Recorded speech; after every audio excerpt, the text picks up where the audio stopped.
Well, on behalf of the Council of Islamic Organizations, I first would like to thank you for inviting us to be a part of this event, to be a part of this community, reaching out to all segments of the community. As you said, the whole mission to bring diversity and the richness that will bring to any affair. So as we stand here or sit here, as the case may be, about ready to break bread, it is all appropriate that in God's name, the beneficent, the merciful, Thee alone do we worship, and Thee alone do we offer praise. We thank you for the food you are providing for us, and may this food nourish our spirits as the food will nourish our bodies. Amen. Amen.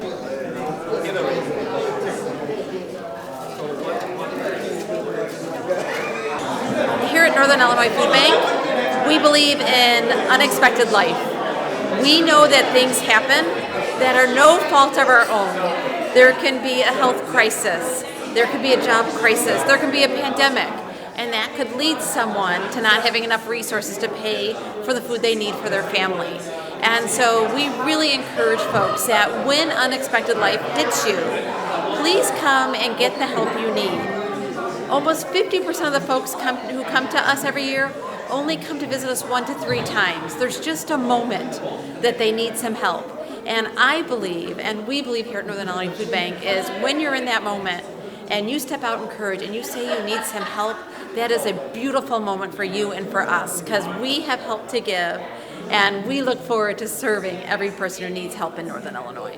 One of our biggest needs is obviously the funds to continue to purchase more food and to get it out to the neighbors that need it.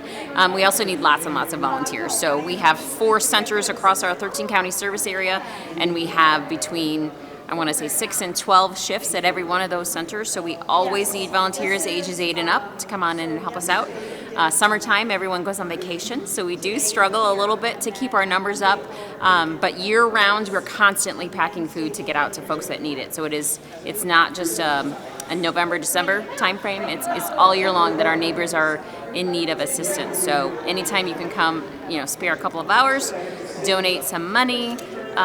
We can help stretch your dollar here. So donating about $1 helps us provide $8 worth of groceries. So much more than when you or I go to the grocery store and purchase. And with inflation, like that being, driven up is really making it more difficult for our neighbors to get what they need to feed their families. So community support would be the largest need, I would say. I wanted to start by welcoming you to our Dr. Martin Luther, DuPage County Dr. Martin Luther King Jr. Advisory Committee, so thank you for being here. We have Regina Brent, she's on vacation, she sends her best wishes. She wishes she could be here, but everybody gets a vacation. So I said, I got this one, Regina, so we're all good. Asif Yusuf is here. Asif, come on in and grab some soup. We also, the sponsor of tonight's event, John Milner, who actually wrote the check and everything for all this wonderful meal. He is unable to be here. He's at home. But we just tell him we love him, and when he sees this video, John Milner, we love you, and we thank you for this wonderful food. Everybody who provides us food, we give a round of applause. Let's give a round of applause for John Milner. So everybody knows we have over 300 volunteers that are working with our group now, and it's so exciting to see how we're growing and more and more people are coming to be a part of all this. I want to highlight that the next event we're going to have is going to be August 23rd. We're going to be right at the Loaves and Fishes in Naperville. And Megan, where are you at? Loaves and Fishes? There she is. Yeah, we're going to be here. And we're going to try something different. We're going to have a breakfast. And Loaves and Fishes is actually, what do you call this? The warehouse, and you guys are the distribution, right? Yeah, so we're the retail side, and we partner very closely with Northern Illinois Food Bank to distribute food to our neighbors in need. So we invite you to our Aurora Hub on August 23rd for our next MLK session. So thank you. And it's a breakfast at 8 a.m., so that's a big deal. They have a beautiful facility. But I'm just going to run through real quickly. These monthly events, and this is all just kind of grown out of working together, and people are highlighting you can't just do a Dr. King breakfast. You also need to make sure to have the community get more engaged, more involved, and that's where these monthly events have come from. So our next event is going to be, after that one, is going to be on August 29th. This is going to be a Native American event, and we're going to have an Indian chief who will be at the Conservation Foundation, where he's going to have a sage pot blessing, and he's going to bless the earth and bless all of us.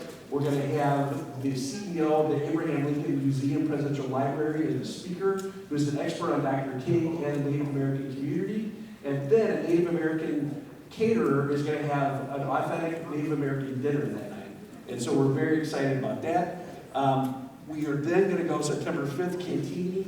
Corley Foundation loves what we're doing, and they're going to host us for a night at the museum. We're going to first go and tour their gardens, then we're going to go and see the 80th anniversary of D-Day, and they're going to host a very heavy, wonderful cocktail party with heavy hors d'oeuvres, and everybody's going to love that.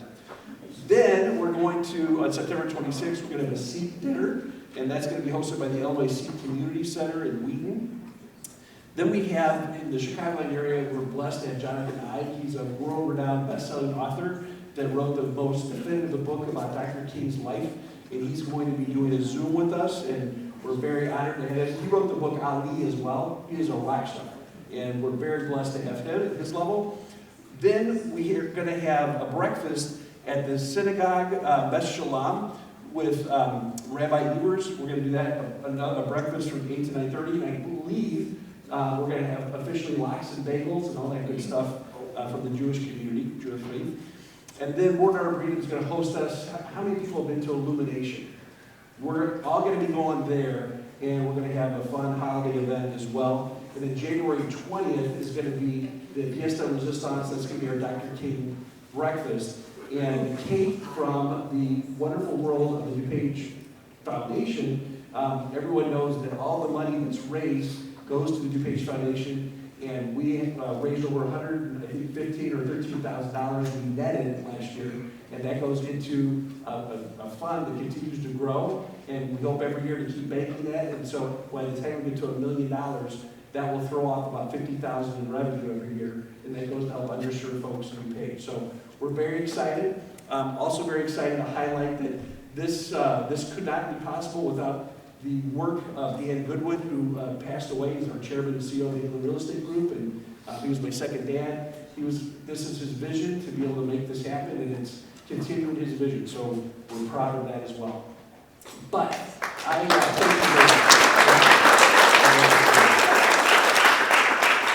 And that's when I talk about him passing, I didn't cry, so I'm getting better. Right? Yeah, right. It's a hard thing. This time. We have a lot of wonderful people here, and I know we have a lot of work to do, and you didn't come to listen to me talk. I am honored to be able to do someone that helps the world in our community to be able to eat and to be able to have the wherewithal to enjoy life because they have sustenance.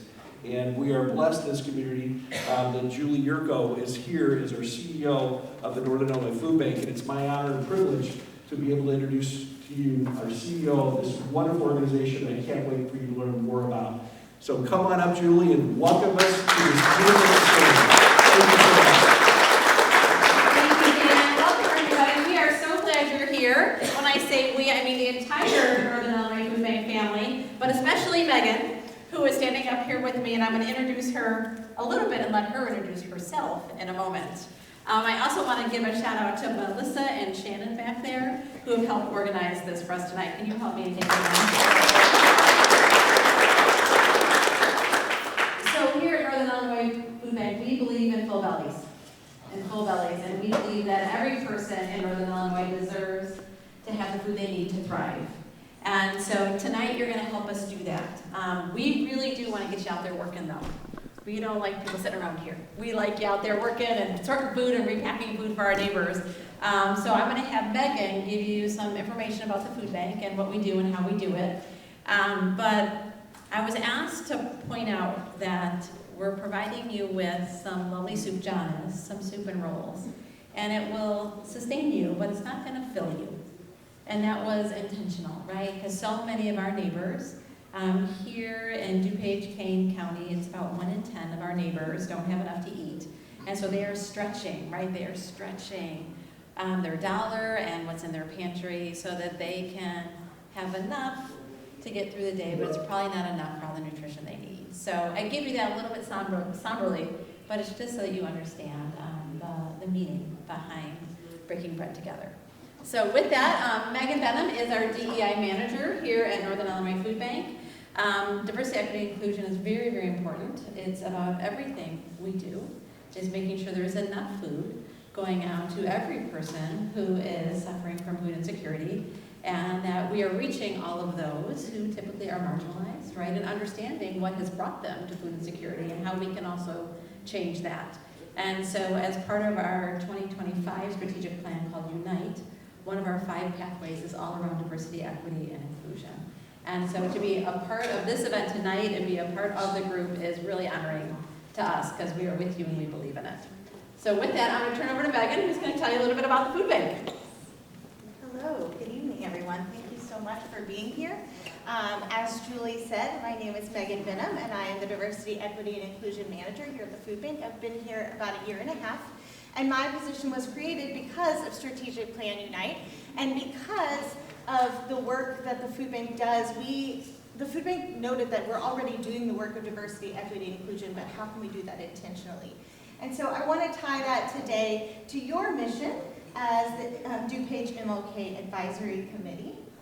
And so I have some quotes from Dr. Martin Luther King Jr., and I want to tie it directly to the mission we do here at the Northern Illinois Food Bank and just tell you a little bit about how we do that.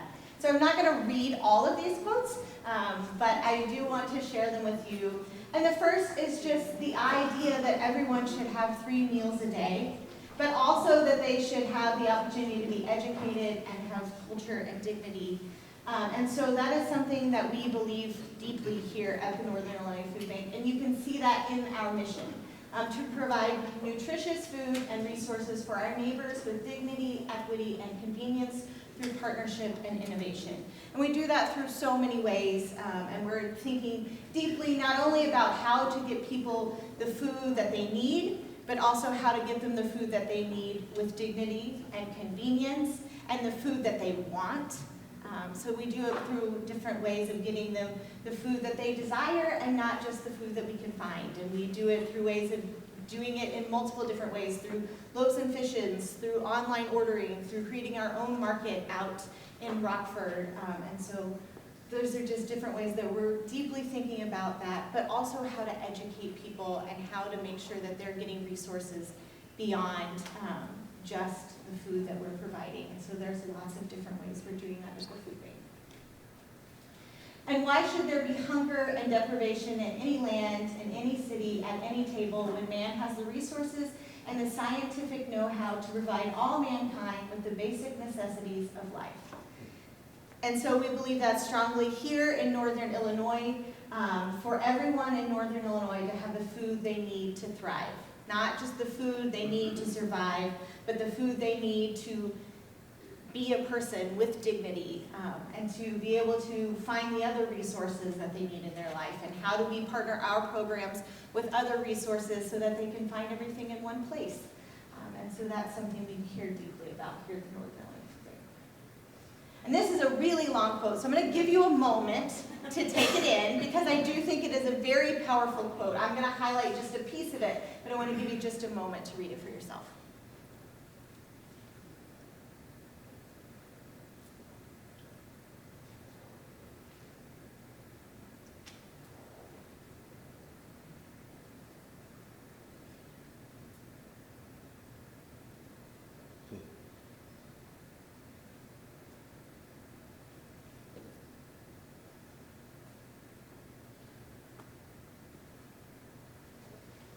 So the point I want to draw out is, I know where we can store that food free of charge in the wrinkled stomachs of hungry men and women and children of God all over the world. And so we distribute large amounts of food here at the Northern Illinois Food Bank. Last fiscal year, we hit over 90 million meals for the year. That's serving nearly 600,000 neighbors a month. This is a strong increase, and so we're doing this, and the other partners we have in Northern Illinois are doing this at an increased rate that we saw starting with the pandemic, and we are continuing to see those increased rates of neighbors in need but with less budget. And so over 40 years, we've continued to serve 13 county service area. We have not just this wonderful distribution center here in Geneva, but we also have one in Joliet, one in Rockford, and one in Lake Forest. And we partner with over 900 food pantries and program sites to distribute the food. So as we are hearing from Loaves and Fishes, we have the food here, we distribute that out to our partners, and they help us distribute that out to neighbors. And it looks a little bit like this. We receive funding and support from Feeding America, and then we house everything in our location, and we distribute it out through food pantries, soup kitchens, our own programs through mobile pantries, and through our MPX program, which is an online ordering program. And so we have partners all over Northern Illinois to help us distribute this amount of food, and we do that through volunteers. And so tonight, you are going to get an opportunity to be a part of that process. Julie, do you have numbers on volunteers from last year? I kind of put you on the spot. Miss Shannon, do you have numbers for volunteers last year, number of volunteer hours? Over 20,000 unique volunteers. So if you volunteered once, we counted you once. If you volunteered 212 times, we counted you once, like as people. Yeah. And then our hours were over 148,000.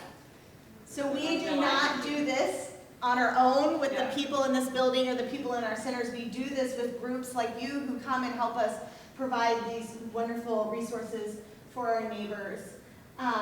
And just to highlight some of the reasons we do that for what we're doing around diversity, equity, and inclusion here at the Food Bank. This is our statement for the Food Bank that guides our mission for DEI. The Food Bank will embrace opportunities to stand in solidarity with our community and center the voices of those most impacted by systemic injustices. We affirm our commitment to anti-racism, to gender equity, to allyship, and to fairness as we work towards a hunger-free future and to create a better and more just world. We focused a lot here as a team on continuing our education and training at all levels. This year we started a program where we did a specific training on microaggressions, which we called subtle acts of exclusion. We did a training from our board members, to our team members, to our volunteer supervisors, to our agencies. We provided that training across the board so that we are educating everyone who is working our system on these specific issues. And we have developmental goals for our leadership to continue growing in that area. We're working a lot on our translation and language accessibility right now, and we have DEI committees on our team level and our board level to help think through strategies for moving forward. I have a little video to share with you, a little bit more about our mission.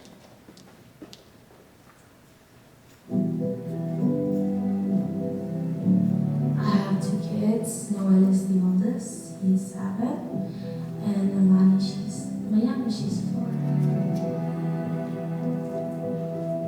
Well, my husband, he's a landscaper, so in the summer, he works landscaping. In the winter, wherever job he can get.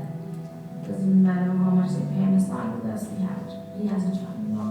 Bills are really hard, especially because our heating is damaged from the bottom. So my heating bills in the winter come up to $400 a month.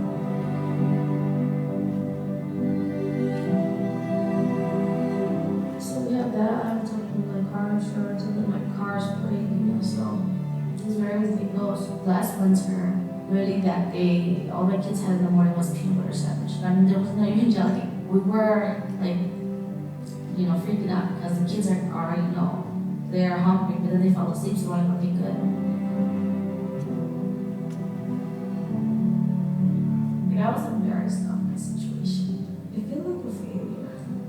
Like, I shouldn't be a mom or have kids if I can't even feed them. If you don't.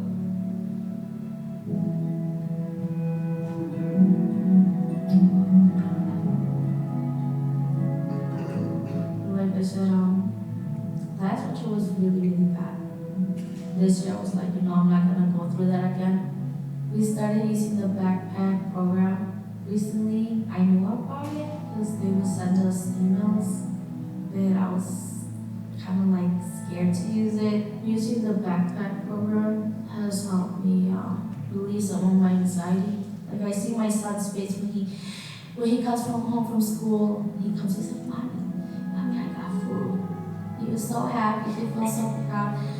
And I see in his face, he feels like he's contributing. And I tell him he is, because he really is, you know. When I come to the pantry, I walk in, I give them my ID, and then they ask me if I want chicken or ground beef. And then they pull out with a little cart, and it's full of napkins, toilet paper, juice, sometimes detergent, and then like the food. And then I get to pick 5 items from the things they have right there, the little bins. The backpack program and the food pantry, and using EBT, it does help a lot. My kids, they're not like, oh mommy, can we eat this? You guys can do it. Go ahead, don't worry. My neighbor, she was really worried about. She didn't have food. She was already months behind on rent. She called me up.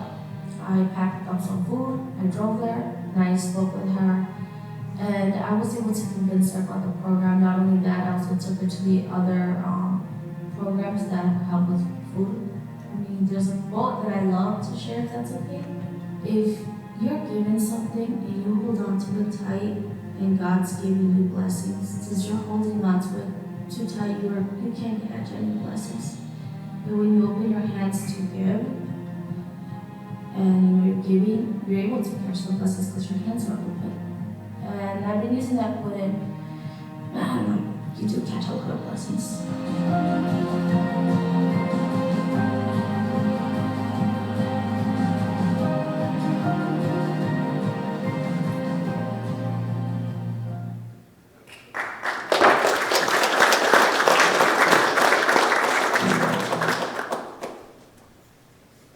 We are so happy to have you here today to be a part of this with us.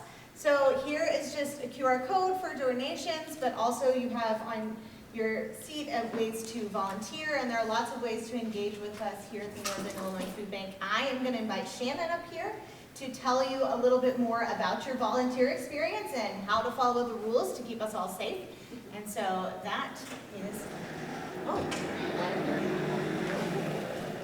Thank you. I'm usually told I don't need a mic, but I'll use one. So, this little card that you probably have to move so you can set your soup down. You can either use it for yourself, or you could even pass it along to someone else. So, continue the work that you're doing, whether it's through the MLK Advisory Committee or whether it's whatever you do here tonight, helping us pack up food. Continue that work.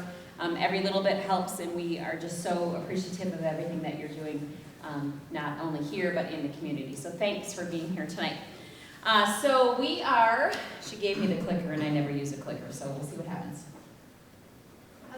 Other way, see, that's why I shouldn't give instructions before I start talking. Okay, so I didn't see any sandals of those that are staying to volunteer, but hopefully you have fully enclosed shoes on. That is for your safety while you're out there volunteering. If you snuck past us and you need something else to do, come see me after we dismiss. I don't think you'll be taking your soup out with you into the warehouse, so we should be okay. But no beverages out there. If you do get a call or a text, just step out into the lobby to take care of that. I want to make sure that you're safe and alert while you're out there, just so that you don't miss something that's happening around you. We have some folks in some really bright colored tie-dye t-shirts. They are not members of the Grateful Dead. Some of them, see, Bob takes offense to that. I don't know, he's like, yes, I am. They are getting as much as you to be here today, getting paid as much as you are to be here tonight. So, if you see what they're doing and you think, wow, I think this is something, if you're like Nick and you say, I've lived here a long time and I had no idea you were here, now you know we're here, so we would love for you to come back. And you could also ask how you could maybe lead some volunteer groups while you're out there and get to wear a really cool shirt, because we don't sell that one. It's blood, sweat, and tears. I think that's how you get that shirt, right? Right. And sometimes dark chocolate from up. Try the avoid. Yeah, that's true. That'll be bad. Okay, so, but let them know if you've got questions about your projects. There are several of them out there helping you tonight, volunteering. And then we also have a couple of staff members that are back there as well. They don't like the bright colored shirts. I don't know why, but you'll see them with lanyards hanging around their necks there. So let them know if you have an emergency. They will point out emergency exits and where the restrooms are when you're out there. And if you have any questions, just let them know. They will keep you up to date on what's going on. We've got 3 projects that we're going to have you work on tonight. The first project, we need only 8 people to work on, and so the question is, if you are someone that maybe has hot flashes like me and you need to be in a cooler room, this project is for you. You don't have to have hot flashes to work in that room, but we do need about 8 folks to work in our protein room, and so we're going to work on packing some frozen meat and other products, things like that. Pork sausage, there we go. We're also going to be working on some Rana pasta noodles. We're going to be packing some of those, and we have another group that's going to work on apples tonight. So, Julie's going to say something. Dan had asked if we might have a moment A if you group have any photo. questions, and then a group photo too. Great. So, any Do you have any questions? questions? If I have another slide. So the food comes from Walmart and other places, and then you have money to buy stuff? Is that what? Yes, so over 60% of our food is given to us, and a majority of that is coming from the retail sector. You can shop anywhere. So many wonderful retail stores are providing food. A majority of that is being picked up by an agency, so it can get out right away to neighbors. We also get food donated from manufacturers. We do purchase food. Over 20% of the food that we are distributing is purchased, and then the rest is coming from the government. Could you highlight about your budget, just as far as people have an idea of the kind of magnitude you're talking about? Sure. So I talk in budget in 2 ways. I talk about our cash budget, which is around $41 million, but that does not count the value of the food distributed. And when you add that in, we're somewhere between $130 and $160 million organization. Did Greg Schwarzy in the county, did they help out with this food? Very, very much. Very much. DuPage County is a very, very generous county to the network in DuPage, helping us by right now a bunch of fresh produce that we're getting out to agencies, which is extraordinary. It's just extraordinary. The Conservation Foundation helps you too, right? So many donors help us. Yes. Do locals bring in produce and like some of the local families that may have gardens, do they bring in produce and stuff like that? They do, but typically we're going to direct them to give that directly to a food pantry. Again, like, let's get that out as quickly as possible to a neighbor. Absolutely. I see another question? Yes. Just a quick question on the tie-in. So when you show one of the charts, you know, where you get the money and the donations, and you had Feeding America up there, are they separate from you guys? Are they a national organization? So Feeding America is the nation's largest charity. It is one of the largest hunger charities across the globe. We are a member of Feeding America. So Feeding America was born out of food banks, and there are about 200 food banks that are members of Feeding America. And then likewise, like, we're all separate 501s, just like, so we go Feeding America, Northern Illinois Food Bank, Loaves and Fishes. And so we operate separately, but we have contracts that we have between the 3 organizations. Yep. Yeah. How do you determine your territory? Is that determined by these bigger organizations, or? It is something that comes, for the food bank, it comes from Feeding America. We have our own service areas. Yes, we cover every county across the U.S., including Alaska, Hawaii, and Puerto Rico. Yeah. So we have 13 counties that we cover, Yes. and then Greater Chicago Food Depository covers all of Cook. Yes. There are 8 I know food someone banks. else is here that said they volunteered Yeah. in Greater Chicago to support them as well. There are 8 food banks that serve Illinois. So we talk a lot, right, with other food banks. Oh, yes. Yes. And in We try to share, And in we try general. to share, right? Well, we do talk a lot in general, yes. But we try to share, you know, donations that we might get. Because we might get a truckload of something just because of the area that we're in, but we might not be able to distribute it all. And maybe they don't have access to whatever it is we're receiving. So we'll do a lot of sharing and things like that. Yeah. Yeah. Because we're all in the same business, trying to feed our neighbors. Do you receive foods internationally, like seasonal, be it, you know what I mean, from other not countries typically. into? Okay. No, not Was this typically. Yeah. Yeah. Do you only work with like food distributors, or do you actually work with farmers to get produce straight from them? Yes, we also work with farms to get food directly from them. Absolutely. Yeah. And we have an opportunity on Saturday, August 24th to pick corn in Marengo, Illinois. If you'd like to join us, it's on our calendar. Come help us pick corn.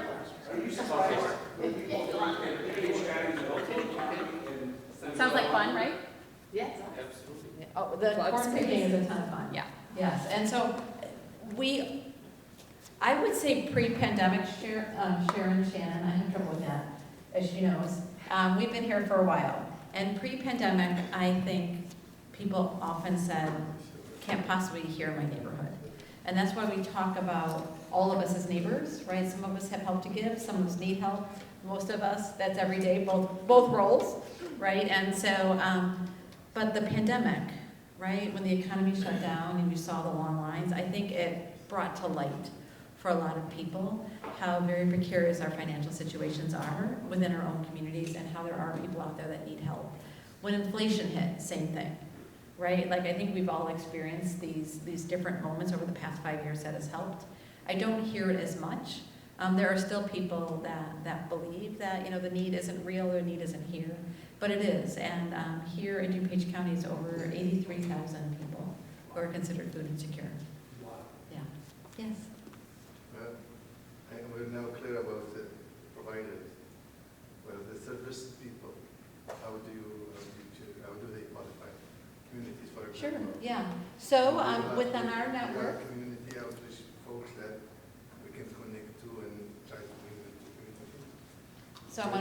Or are there any communities that are left out or left behind because they don't have the connection? great question. So I think I heard two questions. One is about communities that might be underserved, right, and left behind. And then also about how do you qualify for help. And so for the qualifying for help, we've mentioned that we have food pantries and we have different programs. If we are distributing food from the government, we do need to collect some information from folks. And one of that is you're going to have to do a self-attestation to your income level. We're not going to check it, but we're going to ask you to tell us, like yes, no question. And we're going to collect that information, and we do have to share that with the government. But we also have other programs that have a very low barrier to entry, and that's intentional, right? So if there are folks that, for whatever reason, do not want to share their information, often it's stigma, they're embarrassed. We do have opportunities at our mobile pantries or our online food pantry, where if you tell us you need some help today, we're going to give you some help today. That's just how we're going to do it, right? We're going to believe you. If you have the courage to step forward and say you need help, you're going to get that help today. We do look at our different communities. We look at them by geography. We look at them by ethnicity. We look at them by age. We look at their own agency to get food, and we do have different strategies to figure out how can we make sure that we are equitably distributing food to all of those communities. The third question is the outreach. How is that? I mean, do people reach out to you to get food, or do you reach out? Both, actually. And so we know that the number one reason someone's going to come to us or to one of our food pantries is that someone's going to recommend it to them. And so we do talk about how can we spread the word that we're here, but we also do that very intentionally, where we have radio ads, we have bus ads, we have social media where we are literally reaching out saying, if you need help, billboards, if you need help today, come and get help that you need. But then we also have a hotline and a website that people can go to.